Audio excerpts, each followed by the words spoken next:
Get ready for full tilt pro bass action. Winning tips and techniques. Inside info and tournament strategies to make you a better bass angler. Big fish, hot sticks, and serious money on the line. This is the 2003 Gander Mountain Pro-Am Invitational Bass Tour. Brought to you by Columbia Sportswear, Triton Boats, and Mercury Marine. Now, let's let her rip. Vermilion. Named for the vivid red color of the iron-rich earth, the lake is a pristine gem set in the heart of Minnesota's fabled Arrowhead region. Carved more than 12,000 years ago, Vermilion is a remnant of the Great Ice Age. As the continental glaciers receded, laying bare the bedrock of the Laurentian Shield, the lake was left ringed and dotted with outcroppings of some of the oldest rock on the face of the planet. This is true wilderness. Here, where once woolly mammoth and muskox dwelled, now is home to the moose, bear, and timber wolf. Nearly 300 years ago, French voyageurs plied Vermilion's waters and harvested her furs. Today, the true treasure of the Shield country is its near-virgin beauty. Bordered on the east by the closely protected Boundary Waters canoe area, Lake Vermillion is as close as a bass boat will ever get to fish untouched by motorized means. And the bass up here are eager and plentiful. Largemouth are present, skirting the northernmost boundaries of their range. But it's the smallmouth that thrive here, perhaps the most prolific population in the United States. I might have a couple bigger than this on the other side, possibly. A fitting location indeed for the championship round of the 2003 Gander Mountain Pro-Am Bass Tour. Here, 40 pros and 10 amateurs, the cream of the point-standing crop, will vie for cash and bragging rights.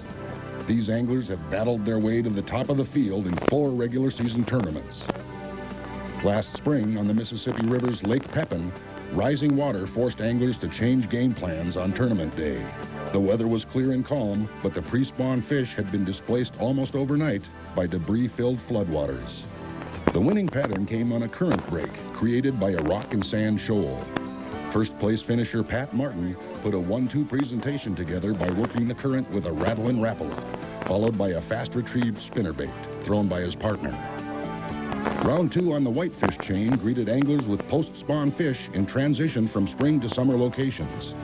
While there were some fish still shallow, a tourney day cold front had forced them deep.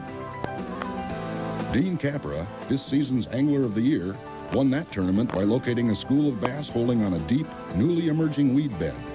He tied up a Texas rig with a thunderbolt and plastic worm to put the winning bag in the box. Milfoil-choked Minnetonka was the venue for round 3. At summer peak, Tonka's giant largemouth were expected to come from beneath the dense weed canopy or maybe off the docks, but that's not what happened. Far from the crowd, Brad Klein had found a rocky shoreline loaded with bass. He was able to score early on active fish with his roller jig presentation, then patiently pick off some larger, less active fish with a soft plastic stick bait. For the final round on Brainerd's Gull Lake, summer peak was winding down, and fishing was fast and furious everywhere. Deep weeds, docks, channels, and slop were all giving up big bags of bass. Tourney winner Brad Leiferman had started up shallow in the wild rice, only to find his big fish had fled the scene. Brad worked most of the day to find a better school, and his efforts finally paid off. He located some deep weed fish and used a jig and craw and culprit jigworm to pop the winning bag. Here on Vermilion, only one man will walk away victorious, with the check, the trophy, a new Triton bass boat and Mercury outboard, and the championship crown. This is the big one, and these guys are the best.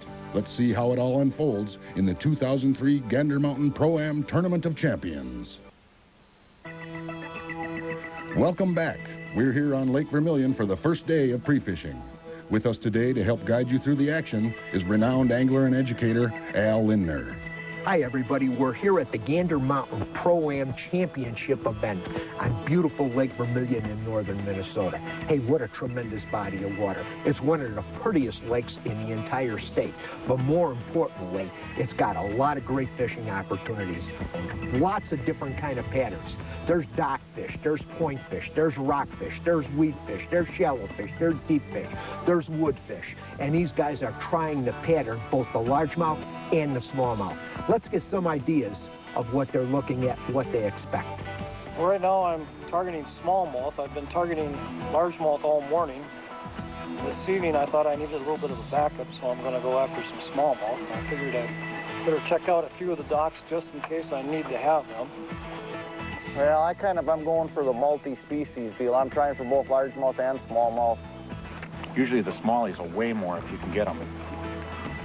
So if you can get the smallies, I wouldn't even bother with the large ones. I'm basically targeting the smallmouth on this lake, because this is basically a smallmouth factory, at least this end of the lake. You can see them on the locator, you know. I just said, wait a minute, I got to get them to bite. Well, here they are.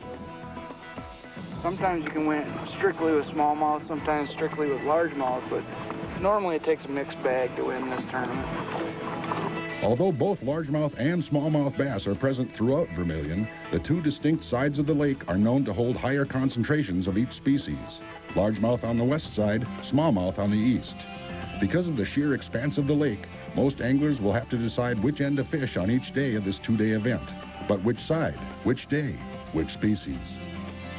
On Lake Vermillion, it's such a big lake, you can't fish the whole lake. You're just going to have to take pieces of it at a time. And basically what I do is I just section the lake off, and I know in the course of 10 or 12 hours how much I can fish. And once I catch some fish and start to get a pulse for an area, then I'll concentrate more and start figuring things out. Because of the differences between the two species, we'll be seeing plenty of variety in presentations. Largemouth tend to be shallow this time of year, relating to shoreline vegetation and structure. Look for the big mouth boys to be working slop, reeds, pads, and docks. But I sure wish I had them in a tournament instead of in practice. The guys gunning for smallies, on the other hand, will be working deeper, playing rocky humps and shoreline breaks. I just happened to come across this hump that wasn't on the map and came back when it was calm with the camera, and they're pretty much all over down there. So I'm gonna come back tomorrow and see if I can't get 5 of the good ones out of here and leave a bunch for Saturday and try to win this thing. Mostly going to be focusing on 2 types of structure, both shallow. Laydowns, wood, any type of wood I can find seems to be holding some nicer fish, as well as the slop and the pads. You got a great dock system up here, these crib docks. Really hold a lot of fish. You know, the only drawback is the water's low this time of year. It's about the lowest I've seen it. I'm targeting today reeds with some lily pads and cabbage around them. That seems to have been where my fish have been paying off today. But there's another pattern on Vermillion that could produce a furious bite, the Cisco factor. Huge schools of these tasty morsels roam just under the surface in open water, oftentimes luring the smallmouth off their deep, rocky haunts. You've heard the term feeding frenzy? This is what they're talking about. And the topwater bite can be incredible. Come on, baby. There he is. I got him. Oh, no, he took the bait and he lost it. The trick is to be in the right place at the right time. It's one of them deals where smallies, I found a spot, I found a hump with them on it, and I don't know if they're going to be there for the tournament. They're one of them things where they come off it, and they come on it, and they come off it, and come on it. Went to 2 spots today where they were there last week, and they're not there today. So I don't know where they are, but I will still check those areas in the tournament.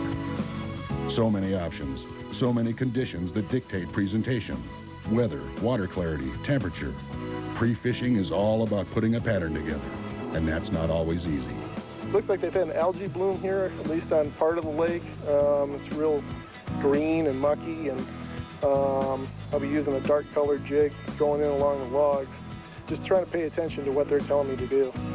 We're up here in early September, and the water temperature has dropped quite a bit from late summer, and some presentations that worked well in the early spring are coming back around, jerk baits, spinner baits. Largemouth, smallmouth, shallow, deep, and in between. Compared to the 4 regular season tournaments, this one is a dream come true for tackle store owners.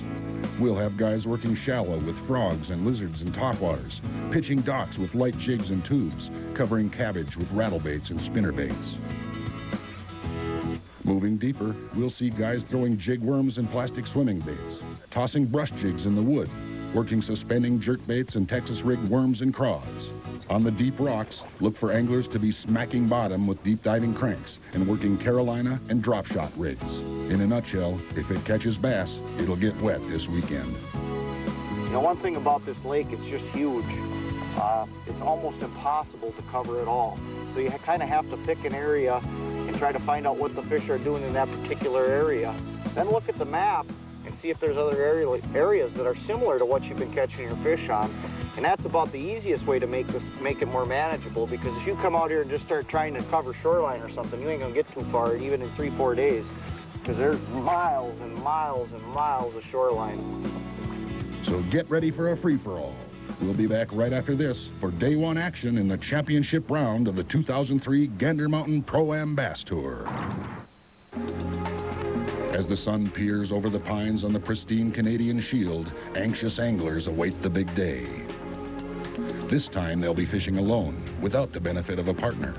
They'll be making their own calls, netting their own fish, and only one man will emerge victorious. As the competitors prepare for takeoff from Timbuktu Resort, located dead center between Vermillion's two main bodies, the first decision comes up quick: east side or west. Because one thing's for sure, nobody's going straight. Go west, young man, to largemouth country. Early on, we find David Hardig working a rocky bank in Wake-em-Up Narrows, an appropriate place to start the day. He'd found fish here in practice, but it's slower than he'd hoped. You'd think with this wind blowing in here, they'd just start to turn on. Derek Hokanen, one of only 10 amateurs to make the cut, is already tearing them up with 3 bass already in the box. These creaky old covered structures provide optimum cover and maximum shade and can hold dozens of fish. Thanks to this one, Derek is well on his way to an early limit. In this 2-day tournament format, anglers are allowed to weigh 5 fish per day. Numbers shouldn't be a problem, as Vermillion's west side seems to be producing plenty of largemouth. But where are the big ones? You can't win this one with a bag of peanuts. Michael Carter pretty much sums it up. Well, we're kind of in the midst of a bonanza. They're not big enough fish, but it sure is fun. Getting tired out. Carter heads east, and his move pays off almost immediately. Looks like he's gotten into some bigger bass.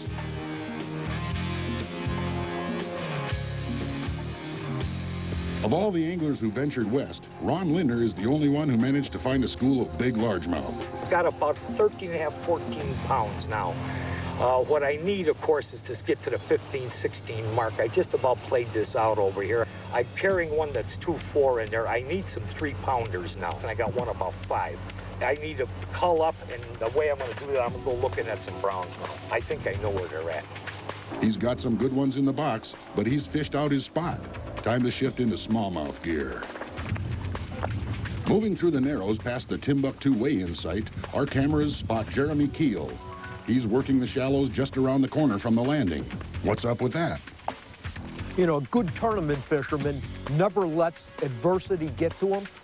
Jeremy blew up his motor this morning, yet he still is cranked up can be. He's fishing like a machine. He's already got about 12 pounds. A lot of guys would have just threw up their hands and said, party's over, I'm done.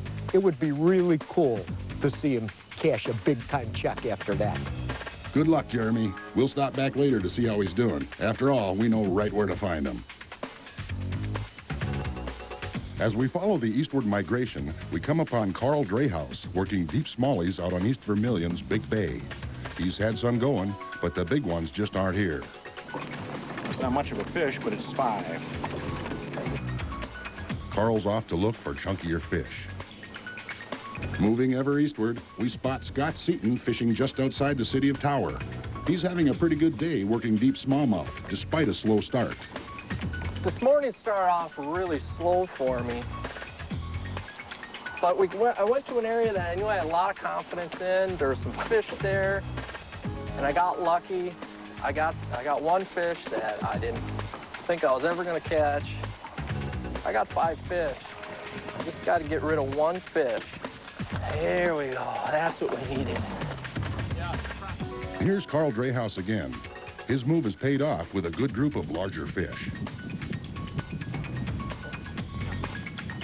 Doug Copeland is on a similar pattern, smallies on deep rocks. The deep smallmouth bite seems to have emerged as the big fish pattern of the day, and Grant Miller has been into it big time. He's got a good 5-fish limit for day one, and he's confident of a strong showing. I got 2 fish like that, 3 other good ones. I know the potential on the spot, so I'm just kind of hang out here. I'm not gonna really fish a lot more. Try to save them for the second day. I know it's kind of risky, but you know, I know there's a ton of fish here, and hopefully I can hit them just as good tomorrow. Well, it's getting to be about that time. With 40,000 acres to cover, anglers will have to start packing it up to get back to the 3 o'clock weigh-in. Looks like Seaton may have to start early. Hey, Scott, you sure you brought enough rods? Back at Timbuktu for the day one weigh-in. How'd everybody do? Al's waiting on stage for the first group of anglers to hit the scales. And early indications are the boys have put together some pretty good bags. That's a good bag. A blown motor had kept Jeremy Keel close to home today, but sometimes bad luck leads to good. Actually, my biggest largemouth and my biggest smallmouth came on the wiggle wart at the same time. At the same time, did you mean both on the same bait? Yep, they both. One was on the front hook and one was on the back hook. Well, we're going to come back on that. Let's get a weight. We got a good catch of fish here. 12.99. Not bad for a guy that didn't have a motor most of the day. Keel sets the mark at $12.99. Back on the docks, Corey Gutenfelder hauls out a good bag, while Jim Severson follows close behind. And check out Grant Miller. He can't wait to show off his big piglets. On stage, Brian Krause. Got a good bag of fish coming in. Be kind to him. You could have hit 12.90. 12.90. He misses by just 0.09 of a pound, but he's right in there. Waiting in the wings, tournament director John Hesse bags up Brad Klein's fish as Paul Lewis hits the scales. Okay, you got what looks like a pretty good bag of fish here. Good catch of fish here, folks. Listen up, we got a good bag here. 13.42 for Paul Lewis. 13.42, a new leader. Next up, Brad Klein. Spot on 8 or 9 keepers for a total weight of 13.48. Good catch, man. Good catch of fish. Klein ekes out the lead by just 0.06 of a pound. This race is heating up. As Jim Severson waits in line, bagging up his catch, Corey Gutenfelder steps up for the verdict. 13.39, Corey. 13.39. That'll get Corey into 3rd place. Here's Severson. He couldn't connect with a deep smallie bite and was forced into some last-minute largemouth. Yeah, I fished for smallies till about 12:30 today, and I fished for largemouth for an hour and a half, and this is what I got.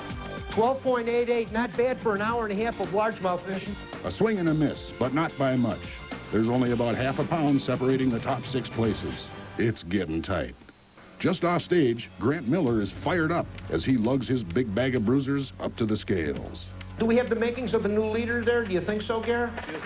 I think we got the possibility of a new leader here. Grant, we got to beat. Oh, I think we got some activity here, folks. 16.04, all browns? All browns. 16.04. Miller's 5 big brownies blow the lid off the lead by more than 2.5 pounds. Pretty tough act to follow, but here's Jim Smith. That's a pretty good bag of fish. I think there's more than you think there is. 14.51, man. Good catch. 2nd place right now. Thank you. Now there are only 2 guys left who could challenge the lead. Brent Carlson with a good load of smallies, and Ron Lindner with some big largemouth. Brent goes first. I'm taking a guess that we got a new 3rd place. How about a new, 14.30. 14.30 for Brent. Great catch of fish, man. Where does that move him to? 3rd place. Boy, am I good. The older I get, the better I can get them. Next up, Al's big brother Ron. And look at the size of that horse. Oh, brother Ron, he still knows how to catch some fish. The old man can still put a good fish in a boat. Ron was one of the few anglers to find big fish on the west side of the lake. 13.69. That keeps you in a hunt round. I'm guessing you're in the top 8 about with 13.69. His bag won't bump the lead. but he does take big fish honors for the day with his lunker largemouth. So there you have it for day one. As it stands, Grant Miller is on top with his big smallies. Jim Smith had a mix of smallmouth and largemouth for second, and Brant Carlson squeezes in just ahead of Ron Linder for third. If you thought day one was exciting, you ain't seen nothing yet. Stick around for a sneak peek at some serious day two action coming up right after this.